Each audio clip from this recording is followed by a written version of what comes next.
todos, que Jesus nos abençoe e nos ilumine. Estamos com a proposta de falar acerca das mulheres do Evangelho, lembrando que já foi escrito muita coisa, né, sobre elas, sobre a figura feminina, sobre os apóstolos, e a gente vê uma lacuna aí no entendimento, né, de quem são essas companheiras, haja vista a condição da mulher na sociedade da época de Jesus. É muito importante a gente falar disso, porque os companheiros espirituais nos relatam que as mulheres tiveram um papel determinante como seguidoras e como divulgadoras do Evangelho. Né? Como nós vivemos numa sociedade extremamente machista ainda, né? Infelizmente, essas companheiras ficaram para trás e não teve, vamos dizer assim, uma justiça diante daquilo que elas fizeram e do tanto que elas colaboraram nas propostas evolutivas de Jesus. A gente tem que entender que tem alguns relatos, alguns livros, principalmente na doutrina espírita, né, que a gente está falando aqui, e muitas vezes as pessoas, ao escrever ou mesmo psicografar, têm uma certa dificuldade de passar o conhecimento. Por quê? Primeiro, porque não conhece o contexto histórico da época. Né? Então, a tendência de que as pessoas achem, né, que, tirando o vestuário e um pouco da organização social, a forma da vida daquela época é igual à nossa. E é muito diferente. Né? Nós vamos ver que as mulheres na época de Jesus, elas não tinham nem voz nem vez. A mulher na época do Cristo, principalmente na sociedade que ele vivia, era considerada quase como uma propriedade do marido. Né? O Misná, que era uma das denominações legais de religiosas dos judeus, dizia que as mulheres eram naturalmente mentirosas, enganadoras, sedutoras, desvirtuadas e infiéis, e que não se devia confiar em nada que viesse de uma mulher. Né? Quando havia um julgamento, alguma coisa, o testemunho da mulher era dificilmente aceito, né? Exatamente por causa dessas tradições religiosas equivocadas. Né? Ela era considerada um foco de impureza, e ela era considerada impura do ponto de vista religioso, porque ela tinha a questão da menstruação, né? E para o judeu todo contato com sangue transformava, né, a pessoa em estado de impureza, excluindo aí o contato que os sacerdotes tinham com o sangue dos animais sacrificados nos rituais no templo, tá? Porque aí era um outro aspecto. E as mulheres na época de Jesus, elas não tinham uma autonomia de maneira alguma, tá? Era comum se dizer na época que era melhor queimar o Torá do que ensinar ele para uma mulher, ou seja, era melhor você queimar a lei, né, do que você perder tempo ensinando os ensinamentos de Moisés para uma mulher. E a sociedade, principalmente na Judéia, né, que ficava ao sul, né, onde ficava a cidade de Jerusalém, muitos companheiros se julgavam até virtuosos pelo fato de, por exemplo, nunca terem dirigido a palavra às próprias esposas. Né? O judeu, na maioria das vezes, vamos dizer assim, eles tinham dificuldade de lidar com o estrangeiro, com todo mundo que fosse diferente. Eles eram extremamente xenofóbicos, né, no sentido que eles não gostavam de nada que era diferente deles. E com as mulheres era pior ainda. Né? As mulheres, elas não tinham o direito de cumprimentar alguém na rua, de falar na rua. Tá? Era comum o caso de uma mulher ser agredida em público porque ela se dirigiu ou alguém olhou para ela na rua, tá? Porque a culpa era sempre dela. E às vezes a gente vê umas obras espíritas aí, alguns livros, né, descrevendo as mulheres participando de tudo, como se elas fossem ali, né, membros atuantes da sociedade, coisa que infelizmente não era verdade. Elas tinham, né, um papel social bem restrito, que era basicamente de ser o suporte, de ser esposa e mãe, e de ficar calada, tá? Era uma coisa abominável na sociedade dos judeus, um homem conversar com a mulher na rua, ou um homem se dirigir para uma mulher na frente de outra pessoa. Tá? Era uma perda de tempo e aquilo denotava negativamente para a pessoa. Né? Então a gente vê alguns livros aí que você vê, principalmente uns que falam sobre Maria, algumas coisas, que vocês veem Maria dando aula, parece que os sacerdotes se reúnem em torno dela. Aquilo ali é um absurdo literário profundíssimo. Por quê? Impossível. Um sacerdote, ele pagar para conversar com uma mulher, ainda mais para aprender com ela, seria fato dele ser expulso da sociedade deles. Né? Seria fato dele nunca mais poder nem entrar no templo. Tal era, né, a misoginia da época, tá, gente? O que acontece? Muitas vezes a pessoa recebe a influência espiritual, né, o companheiro espiritual vai escrever, e ele adequa a informação espiritual aos conteúdos morais e intelectivos que ele tem hoje. Então é muito difícil para uma pessoa que não conhece o contexto histórico daquela época retratar de maneira, vamos dizer assim, fidedigna, mesmo através da mediunidade, né, as informações que a espiritualidade traz. Por quê? Porque tem uma barreira psíquica que impede esse entendimento, porque na mente da pessoa isso não era assim, né? Então nós vamos ver em alguns livros as mulheres tendo um papel ali que é um tanto quanto exagerado, não que elas não tivessem, tá?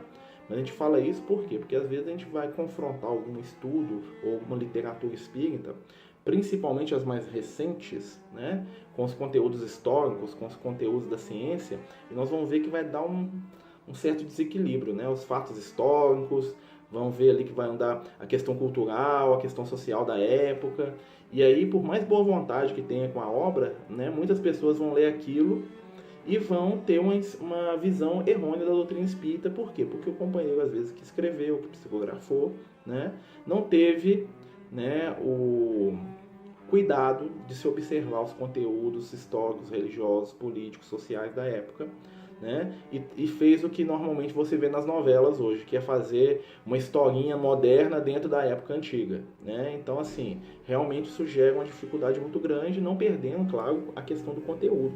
Tá? Quando a gente fala isso, não estou me referindo a obras de companheiros como o Chico Xavier, o Divaldo, né, o Raul Teixeira, né, Ivandro Amaral Pereira e outros aí que são basilares do movimento espírita aí, e que são médios extremamente confiáveis. Né? Você vai ver lá os livros do Emmanuel e você vai ver que tem uma base espiritual ali profundíssima. Né? Nós tivemos lá junto com o Cristo uma série de companheiras, né, várias, que se perderam, né, muitas das suas lições, muitas das suas exemplificações e muito da sua renúncia, né, dentro dessa sociedade misógina. Nós vamos pegar os 4 evangelhos e nós vamos ver que as mulheres ali são relegadas a um papel de marginalidade completa. Tá? Elas são levemente citadas, porque era muito difícil não citar, porque elas andavam com Jesus para baixo e para cima. E os apóstolos deixam isso de lado. Por quê? Porque na época, nós temos que entender, na sociedade que eles estavam inseridos, falar que Jesus confraternizava com mulheres era falar contra ele. Então eles estavam num esforço de propaganda do evangelho, vamos dizer assim, eles estavam querendo passar a figura do Cristo para a humanidade, né? Eles estavam querendo divulgar a imagem de Jesus, e falar que Jesus andava com mulher falava contra essa imagem. É como se dissesse que Jesus andava cometendo crime, ou que Jesus tinha uma vida moral desequilibrada. Às vezes até pior do que isso, tá? Dentro do contexto da época, tá, gente? A gente tem que entender isso. Então o que acontece? Os discípulos, eles meio que marginalizam a figura feminina na história. Tá? Quem fala mais é o João Evangelista, que ele fala das curas, né? E fala de uma visão espiritual do Evangelho. O Lucas também fala bastante, porque o Lucas sempre remete à questão das curas de Jesus, né? E tem alguns fatos interessantes sobre isso. E, de certa maneira, os outros discípulos silenciam sobre a figura feminina. Né? Mas nós vamos notar que, mesmo silenciando, eles vão dar umas dicas pra gente dentro do Evangelho, que vão mostrar que as mulheres eram muito mais próximas e muito mais atuantes junto ao Cristo do que se aparenta normalmente. Né? Então a gente vai ter uma série de confusões aí também na questão da grafia, né? Porque muita gente confunde personagens diferentes como sendo o mesmo. Por exemplo, muita gente confunde a companheira que foi a mulher apedrejada, né? A mulher adúltera, com a Maria de Magdala. Como muita gente confunde a samaritana com a própria Maria de Magdala, como muita gente confunde, por exemplo, a irmã de Lázaro, né? Que também se chamava Maria, com a própria Maria de Magdala, porque tem situações no Evangelho semelhantes entre elas, tá? Uma cena comum que é muito confundida é a da lavagem dos pés de Jesus, aquela história da companheira que vai até o Cristo e lava os pés dele e enxuga com os cabelos, tá? Se vocês analisarem o escopo do Evangelho, vocês vão notar que são 2 mulheres diferentes em situações semelhantes, tá? Por quê? Porque na época de Jesus, né, o lavar os pés era uma situação de submissão e também uma forma de demonstrar carinho. Então, quando a gente contar aqui a história da Maria de Magdala, vocês vão ver que ela lava os pés de Jesus por um motivo e a Maria, irmã de Lázaro, lava por outro. Tá? Tanto é que são narrativas diferentes, mas que pelo personagem ter o mesmo nome, as pessoas se confundem. Né? Eles fundem aquilo. Né? Outro caso que nós já falamos é o caso da mulher adúltera, né? Que é uma companheira casada. Ela vai estar, até a história dela vai ser relatada de uma maneira um pouco mais aprofundada no livro Boa Nova, do Chico Xavier, né? Onde vai ter uma conclusão daquela história que não tem, né, no Evangelho, né? Vai ter vamos dizer, um desenvolvimento um pouco além. Tá? Por isso é importante a gente ter contato com as questões da espiritualidade, para a gente poder ir além do texto. e a Maria de Magdala, né, que o pessoal chama de Maria Madalena. Né? O nome correto é Maria de Magdala porque ela pertencia a uma aldeia chamada Magdala, ou Magdal, que ficava na região do Naum, que é a região da cidade de Cafarnaum, composta pelo lago de Genezaré, ou Tiberíades, ou Naum, como eles chamavam na época. Tá? Tinha vários nomes de acordo com os idiomas da região ali, que eram vários. Né? Tinha o hebraico, o aramaico, o siriaco, né? Apesar do hebraico nem tanto, porque o hebraico é uma língua religiosa. Né? Ele é como latim hoje, vamos dizer assim. Mas por que a gente está falando isso? Para evitar essas confusões. Tá? Então a mulher adulta é uma e a Maria de Magdala é outra. E isso é tão confuso que até os filmes que relatam a vida de Jesus misturam as duas personagens. Tá? Então a gente vai saber que a Maria de Magdala era uma profissional do sexo, no sentido que ela se prostituía. Né? Enquanto que a mulher adulta era uma companheira que era casada e tinha uma relação extraconjugal por motivos X lá que nós vamos conversar. Tá? Se é que teve mesmo, porque só do homem olhar ele podia condenar a mulher, então vai saber o que o marido dela, né, queria, ou mesmo se ele queria se livrar da companheira para poder estabelecer uma outra situação na vida dele, apesar de não ser obrigatório, podia ter várias esposas se assim fosse, apesar de não ser bem visto, tá, gente? Então, qual que é o nosso objetivo com esses estudos? É a gente entrar, né, no estudo, na visão de cada uma das figuras femininas que participaram do Evangelho de Jesus. São muitas, tá? Só para vocês terem ideia. Nós temos a Maria de Nazaré, nós temos a Maria, esposa de Cleófas, que era irmã biológica da mãe de Jesus, que era mãe de dois dos discípulos, o Tiago, chamado menor, né, que na minha opinião é o maior, porque ele fez muito mais do que o outro, o irmão do João Evangelista, e o Judas Tadeu. Né? Só aí são duas, que já são confundidas. Né? Nós temos a Salomé, que é a mãe do João Evangelista e do outro Tiago.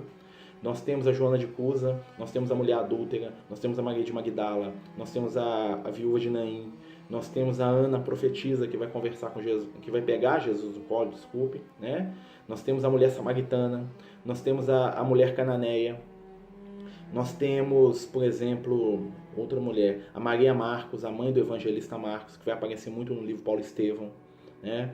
Nós temos a mulher que padecia do fluxo de sangue, que eles chamam de hemorroíça. Né? Na verdade, ela tinha um problema de um fluxo sanguíneo, né, na região genital constante, uma menstruação constante. Aí vocês imaginam, né?